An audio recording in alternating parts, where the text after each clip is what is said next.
आज हम बात करने वाले हैं जेरूसलम के बारे में। दोस्तों, धर्म या रिलीजन मानव इतिहास का वो महत्वपूर्ण पहलू है जिसका जन्म ही मानवों के जीवन में स्टेबिलिटी लाने के लिए हुआ। लगभग सारे ही धर्म अच्छा और नैतिक जीवन जीने के अलग अलग रास्ते बताते हैं।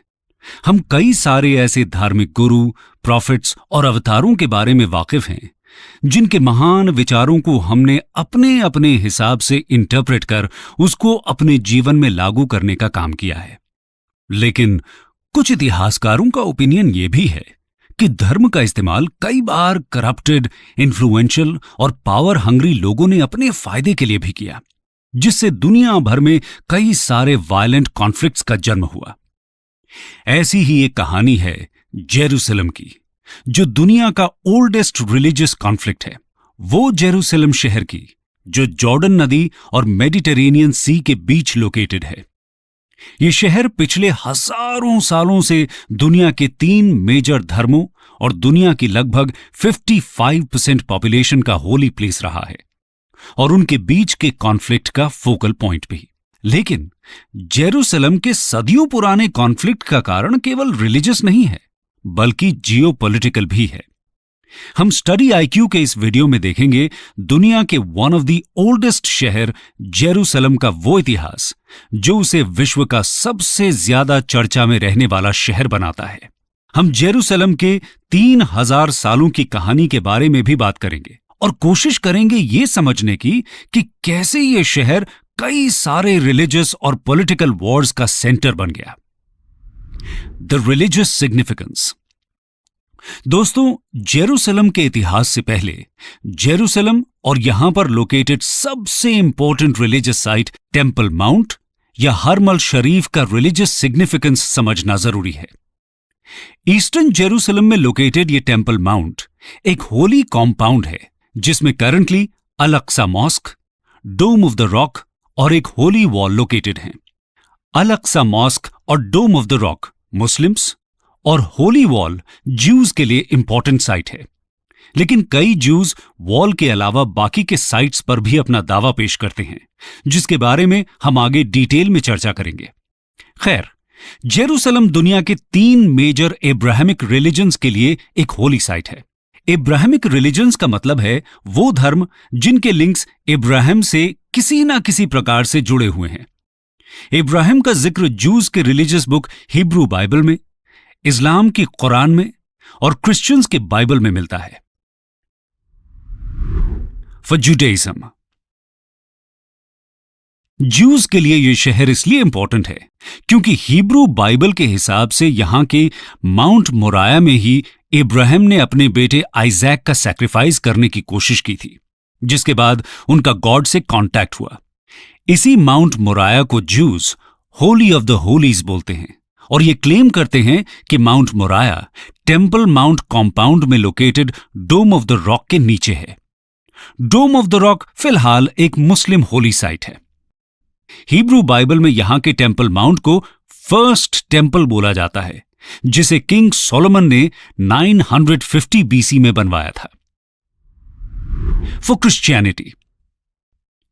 क्रिश्चियनिटी में जेरूसलम इसलिए इंपॉर्टेंट है क्योंकि जीसस का क्रूसिफिक्शन इसी शहर में लगभग 30 एडी में हुआ और क्रिश्चियंस में यह मान्यता भी है कि इस शहर में जीसस का रेजरेक्शन भी हुआ। पर आज इनकी one of the holiest site church of the holy sepulchre located है। यह चर्च टेंपल माउंट से कुछ 2 किलोमीटर की दूरी पर है और पहली बार लगभग 335 एडी में बनाया गया था। फॉर इस्लाम की बात करें तो उसमें यह मान्यता है कि जेरूसलम अर्थ में वो लास्ट जगह थी जिसे प्रॉफिट मोहम्मद ने बुराक नाम के एक क्रीचर की हेल्प से ओवरनाइट विजिट किया था और यहां से वो 7th सेंचुरी में जन्नत यानी हेवन की तरफ गए। वो जगह जहां से प्रॉफिट मोहम्मद जन्नत की तरफ गए वो टेंपल माउंट कॉम्पाउंड में लोकेटेड है, जहां डोम ऑफ द रॉक और अल अक्सा मॉस्क हैं। अल अक्सा मॉस्क मुस्लिम्स के लिए मक्का और मदीना के बाद 3rd होलीएस्ट साइट है। दोस्तों, जेरूसलम का पूरा मुद्दा इसी रिलीजियस सिग्निफिकेंस के अराउंड लोकेटेड है। हजारों सालों के डिस्ट्रक्शन और रिक्रिएशन के बाद इस टेम्पल माउंट में जो कुछ बचा, उस पर ओनरशिप को लेकर कई सारे विवाद हैं। ज्यूज ये मानते हैं कि डोम ऑफ द रॉक में Holi of the Holis located है, इसलिए उस पर उनका अधिकार है। वहीं मुस्लिम्स इस डिमांड को रिकॉग्नाइज नहीं करते और वो अपनी ओनरशिप क्लेम करते हैं। Jerusalem, the oldest city. तो ये था जेरूसलम के रिलीजियस सिग्निफिकेंस का ओवरव्यू। अब हम बात करेंगे जेरूसलम के इतिहास की और उन मेजर इवेंट्स की जिन्होंने जेरूसलम को सिर्फ रिलीजियस पैमानों में नहीं बल्कि जियोपॉलिटिकल पैमानों से भी इंपॉर्टेंट बना दिया। दोस्तों, जेरूसलम को हिब्रू भाषा में यरूशलम और अरबिक में अल कुद्स के नाम से जाना जाता है और ये शहर दुनिया के सबसे प्राचीनतम शहरों में एक है। इस शहर में दुनिया भर की कई सारी डायनेस्टीज ने कब्जा किया, उसे उजाड़ा और फिर से बसाया। जेरूसलम के बारे में archaeological evidences 4th millennium BC यानी 4000 बीसी में एग्जिस्टेंस में आए नोमैडिक सेटलमेंट्स का दावा भी करते हैं। The Jewish story. खैर, बिब्लिकल अकाउंट्स की माने तो लगभग 1000 बीसी में किंग डेविड ने जेरूसलम को कैप्चर किया और इसको जूइश किंगडम का पहला कैपिटल बनाया। हिब्रू बाइबल किंग डेविड के ग्रेट अचीवमेंट्स के बारे में बताता है, जिसमें उन्हें इजरायली ट्राइब्स को यूनाइट करने और इजराइल के सबसे important artifact the ark of covenant को इजिप्ट से जेरूसलम लाने का क्रेडिट दिया जाता है। आर्क ऑफ द कॉवेनेंट एक गोल्ड प्लेटेड वुडन चेस्ट या बॉक्स है, जिसके बारे में यह मान्यता है कि इसमें गॉड के द्वारा मोसेस को दिए गए 2 प्लेट्स हैं जिनमें 10 कमांडमेंट्स लिखे हैं। इस आर्क को रखने के लिए डेविड के बेटे किंग सोलोमन ने फर्स्ट टेम्पल बनवाया, जिसे हम टेम्पल माउंट या हरमल शरीफ के नाम से जानते हैं। खैर, टेम्पल माउंट को 586-587 बीसी में बेबीलोनियन किंग नेबुकदनेस्सर II ने डिस्ट्रॉय कर दिया। इस टेम्पल माउंट को बाद में ज्यूज ने 516 बीसीई में फिर से रीबिल्ड किया और इसे सेकंड टेम्पल बोला गया, लेकिन आर्क ऑफ द कॉवेनेंट यहां से गायब हो गया था। The Greek pagan religion. इसके बाद अलेक्जेंडर जब 330 बीसी के आसपास दुनिया को जीतने के सपने लेकर मैसिडोनिया से निकला तो जेरूसलम ग्रीक इन्फ्लुएंस में आया और यहां ग्रीक पेगन रिलीजन का स्प्रेड हुआ। ग्रीक पेगन रिलीजन एक पॉलीथीस्टिक रिलीजन था, यानी कि इसके फॉलोअर्स वन गॉड नहीं बल्कि मल्टीपल गॉड्स के आइडिया में बिलीव करते थे और वो आइडल वर्शिपर्स भी थे। लेकिन जुडाइज्म एक मोनोथीस्टिक रिलीजन है और उसमें आइडल वर्शिप भी प्रोहिबिटेड है, जिसके चलते ज्यूज और ग्रीक पेगनिज्म के फॉलोअर्स में कॉन्फ्लिक्ट हुआ और जेरूसलम के ऑर्थोडॉक्स ज्यूज ने 167 बीसी में एक आर्म्ड रिबेलियन शुरू किया। यह शायद यहां पर हुआ पहला रिलीजियस रिबेलियन भी था। The Romans entry of Christianity. 516 BC से 70 एडी तक यह सेकंड टेम्पल एग्जिस्टेंस में रहा, लेकिन 70 एडी में जब जेरूसलम रोमन वॉर हुआ तब इसको फिर से डिस्ट्रॉय कर दिया गया। जुडाइज्म में आज भी ये मान्यता है कि यहीं पर थर्ड और फाइनल टेम्पल बनाया जाएगा जब उनके मसाया फिर से धरती पर जन्म लेंगे। खैर, 1st सेंचुरी से 7th सेंचुरी तक इस एरिया में रोमन एम्पायर के कंट्रोल की वजह से क्रिश्चियनिटी काफी तेजी से फैला और धीरे धीरे यहां का मेन रिलीजन बन गया। Roman emperor Constantine the great को यहां पर क्रिश्चियनिटी के प्रमोशन का क्रेडिट दिया जाता है। कॉन्स्टेंटीन ने यहां located church of the holy sepulchre को भी 336 एडी में कंस्ट्रक्ट करवाया था। Jewish interlude. 610 एडी में सैसेनिड एम्पायर ने थोड़े टाइम के लिए बिजेंटीन एम्पायर या ईस्टर्न रोमन एम्पायर को मिडिल ईस्ट से खदेड़ दिया, जिसके बाद यहां सदियों बाद जूइश कंट्रोल फिर से एस्टैब्लिश हुआ, जिसे सैसेनिड जूइश कॉमनवेल्थ भी बोला जाता था। लेकिन यह कॉमनवेल्थ कुछ ही सालों तक एग्जिस्ट किया और बिजेंटीन रूलर ने जेरूसलम को फिर से कैप्चर कर लिया। The Arabs. कुछ ही सालों बाद 637 एडी में अरब्स ने जेरूसलम को अपने कंट्रोल में ले लिया और फिर शुरू हुआ जेरूसलम में इस्लाम का रोल। दोस्तों, एक रिकॉर्ड के हिसाब से रशीदुन कैलिफ उमर ने यहां के अल-अक्सा मॉस्क का कंस्ट्रक्शन स्टार्ट किया था, जिसको फिनिश बाद में उमैयाद कैलिफ अल वालिद ने किया। इसके बाद 691 एडी में टेम्पल माउंट का अगला सबसे इंपॉर्टेंट स्ट्रक्चर बनवाया जाता है, जिसको हम डोम ऑफ द रॉक कहते हैं। इसको कैलिफ अब्दाल मलिक ने बनवाया था। इस डोम का गोल्डन कलर 1920 में ऐड किया गया था। खैर, इस अरब कंट्रोल के बाद टेम्पल माउंट को नोबल सैंक्चुरी या फिर हरमल शरीफ बोला जाने लगा। The era of crusades. इसके बाद शुरू होता है क्रूसेड्स का दौर, जिसका मतलब है रिलीजियस वॉर्स। ये वॉर्स 1096 एडी से 1291 एडी तक चले, जो मेनली क्रिश्चियंस और मुस्लिम्स के बीच हुए। क्रूसेड्स 11th सेंचुरी में वेस्टर्न यूरोपियन क्रिश्चियंस ने स्टार्ट किए, जिसका पर्पस था मुस्लिम्स के एक्सपेंशन को रोकना, होली लैंड जेरूसलम को कैप्चर करना और पुराने क्रिश्चियन टेरिटरीज को रीस्टैब्लिश करना। 1095 से 1291 एडी तक कई होली वॉर्स हुए, जो सीरिया से लेकर स्पेन और बाल्टिक रीजन तक फैल गए। ये क्रूसेड्स 1291 के बाद भी कई सदियों तक चलते रहे, लेकिन 16th सेंचुरी में प्रोटेस्टेंटिज्म के जन्म और चर्च की रिड्यूस्ड पावर की वजह से ऑलमोस्ट खत्म हो गए। 1291 में क्रिश्चियंस को सीरिया रीजन से एक्सपेल कर दिया गया और कहते हैं कि 11th सेंचुरी के अंत तक लगभग 2/3 क्रिश्चियन टेरिटरीज मुस्लिम्स ने कैप्चर कर ली, जिसमें पैलेस्टाइन, सीरिया, इजिप्ट और एनाटोलिया इंक्लूडेड थे। क्रिश्चियन क्रूसेड्स को इनिशियली काफी सफलता मिली, लेकिन इस्लामिक स्टेट्स के ग्रोथ से एक बार फिर यह रीजन मुस्लिम कंट्रोल में चला गया। फाइनली 14th सेंचुरी में ऑटोमन टर्क्स का रैपिड राइज हुआ और खुद को एक्सपैंड करते हुए वो बॉल्कन्स तक फैल गए। इन क्रूसेड्स में लाखों लोगों की मृत्यु हुई और ये ह्यूमन हिस्ट्री के डार्क एजेस में कंसिडर किए जाते हैं। The rise of Ottomans.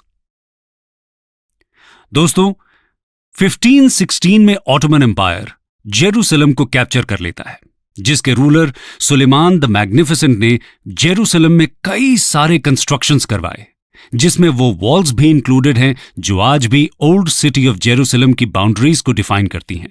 ऐसा कहते हैं कि सुलेमान और बाकी के ऑटोमन रूलर्स के अंडर काफी सदियों बाद जेरूसलम में शांति आई, जिसे एज ऑफ रिलीजियस पीस भी कहा जाता है, जहां ज्यूज, क्रिश्चियंस और मुस्लिम्स सबको काफी रिलीजियस फ्रीडम मिली। इसके अलावा ऑटोमन्स के अंडर ये रीजन इकोनॉमिकली भी काफी प्रॉस्परस हुआ और यहां पर कई सारे मॉडर्न इंफ्रास्ट्रक्चर्स भी आए, जैसे postal systems, paved road from Jaffa to Jerusalem और railways. The decline of Ottomans. Mid 19th century से ऑटोमन्स का डिक्लाइन शुरू हुआ और जेरूसलम में एक बार फिर अराजकता के बादल छा गए, जिनमें हुए चेंजेस ही modern day Palestine Israel conflict के कारण बने। इसी दौर में यहां first wave of Jewish immigration हुआ, जो एंटी सेमिटिज्म और रशिया में हुए 1881 से 1884 के बीच के एंटी जूइश राइट्स का रिजल्ट था।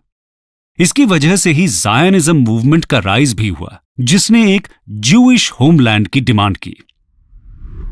British mandate. वर्ल्ड वॉर 1 में फाइनली ऑटोमन्स का अंत हुआ, जिसके बाद लीग ऑफ नेशंस ने पैलेस्टाइन का कंट्रोल ब्रिटिशर्स के हाथों में दे दिया। लेकिन ब्रिटिश रूल के दौरान यह रीजन काफी अनस्टेबल और कॉन्फ्लिक्ट से भरा हुआ था। उसका मेन रीजन था 1922 में लीग ऑफ नेशंस का जूइश होमलैंड को सपोर्ट और उसके बाद स्टार्ट हुए मैसिव जूइश इमिग्रेशंस। 20th सेंचुरी में जब हिटलर ने ऑर्गेनाइज्ड एंटीसेमिटिज्म को प्रमोट कर लाखों ज्यूज को गैस चेम्बर्स में झोंक दिया, तो ये इमिग्रेशंस और जूइश होमलैंड की डिमांड और जोर पकड़ने लगी। 1922 से 1948 के बीच जेरूसलम की पॉपुलेशन 52,000 से 1,65,000 तक बढ़ गई, जिसमें 2/3 ज्यूज और 1/3 अरब्स, मुस्लिम्स और क्रिश्चियंस थे। इसकी वजह से यहां कई सारे राइट्स भी हुए। बाद में कुछ जूइश मिलिशियाज भी बने, जो वर्ल्ड वॉर 2 के दौरान ब्रिटिशर्स के जूइश इमिग्रेशन पर बैन से नाराज थे। इन जूइश मिलिशियाज ने ब्रिटिशर्स पर भी अटैक्स किए। Creation of Israel. लेकिन इस कॉन्फ्लिक्ट में एक नया टर्न 29 नवंबर 1947 को आया, जब यूएन जनरल असेंबली ने पैलेस्टाइन पार्टीशन प्लान अप्रूव कर दिया, और पैलेस्टाइन को ज्यूज और अरब्स के बीच डिवाइड कर दिया। जेरूसलम को इंटरनेशनल कंट्रोल में रख दिया गया। पर इजराइल के क्रिएशन के बाद फर्स्ट अरब इजराइल वॉर में वेस्टर्न जेरूसलम इजराइल के कंट्रोल में और ईस्टर्न जेरूसलम जॉर्डन के पास चला गया। और इस वॉर में लगभग 7,60,000 पैलेस्टीनियंस वेस्ट बैंक, गाजा और नेबरिंग अरब कंट्रीज में एमिग्रेट कर गए, जो आज भी काफी खराब कंडीशंस में रहते हैं। 1967 में हुए 6 डे वॉर में इजराइल ने ईस्ट जेरूसलम को भी कैप्चर कर लिया और आज ईस्ट जेरूसलम इजरायली कंट्रोल में है। क्योंकि इसी ईस्ट जेरूसलम में टेम्पल माउंट भी है, जिसके बारे में हम पहले बात कर चुके हैं, इसलिए तब से जेरूसलम एक इंटरनेशनल इश्यू बनकर रह गया है और यहां समय समय पर वायलेंट क्लैशेस होते रहते हैं। पैलेस्टीनियंस ये मानते हैं कि जेरूसलम पर इजराइल का कब्जा ही इल्लीगल है, लेकिन इजराइल इसे अपनी ऑफिशियल कैपिटल बताता है। आपको बता दें कि यूएसए ने 2017 में जेरूसलम को इजराइल की कैपिटल की तरह रिकॉग्नाइज कर लिया था, जिसके चलते पैलेस्टीनियन ऑर्गेनाइजेशंस और पैलेस्टाइन सपोर्टर कंट्रीज काफी ज्यादा नाराज हुए। द करंट कॉन्फ्लिक्ट 1967 में ईस्ट जेरूसलम के ऑक्यूपेशन के बाद हुई एक मीटिंग में यह डिसाइड हुआ कि टेम्पल माउंट का रिलीजियस कंट्रोल मुस्लिम्स के पास और ओवरऑल सॉवरेनिटी इजराइल के पास होगी। इस अरेंजमेंट में यह भी डिसाइड हुआ कि टेम्पल माउंट में प्रेयर्स ऑफर करने का राइट सिर्फ मुस्लिम्स को है, जबकि ज्यूज सिर्फ वेस्टर्न वॉल में ही प्रे कर सकते हैं। यह वेस्टर्न वॉल यहां पर इकलौता ज्यूज का रिलीजियस अवशेष है, जो ट्रेडिशनली टेम्पल माउंट के चारों तरफ एग्जिस्ट करती थी। लेकिन जैसा कि हमने पहले बताया कि यहां के टेम्पल को पहले बैबिलोनियंस ने और बाद में रोमन्स ने डिस्ट्रॉय कर दिया और वहां इस एनक्लोजिंग वॉल का वेस्टर्न पार्ट ही रह गया। इस अरेंजमेंट ने मुस्लिम्स और ज्यूज दोनों के कंजर्वेटिव ग्रुप्स को हर्ट किया और करंट सिचुएशन ये है कि ज्यूज चाहते हैं कि उन्हें टेम्पल माउंट में प्रेयर्स ऑफर करने की परमिशन भी मिले और मुस्लिम्स चाहते हैं कि इजराइल जेरूसलम को ही छोड़ दे। इस स्टैंड ऑफ के चलते आज भी जेरूसलम एक इंपॉर्टेंट सेंटर ऑफ कॉन्फ्लिक्ट बना हुआ है, जो ग्लोबल जियोपॉलिटिक्स का भी डिटर्मिनेंट है। कंक्लूजन। तो ये था जेरूसलम का हजारों साल पुराना इतिहास, जिसमें हमने ये पाया कि जेरूसलम शहर एक ऐसा क्रेडल ऑफ सिविलाइजेशन है जिसके कॉन्फ्लिक्ट ने दुनिया भर को इंपैक्ट किया। कई सारे एम्पायर्स और सिविलाइजेशंस यहां राइज हुए और खत्म हो गए, लेकिन टेम्पल माउंट को लेकर झगड़ा आज भी जारी है। जेरूसलम का इतिहास कहां पर जाकर खत्म होगा, यह तो आने वाला वक्त ही बताएगा।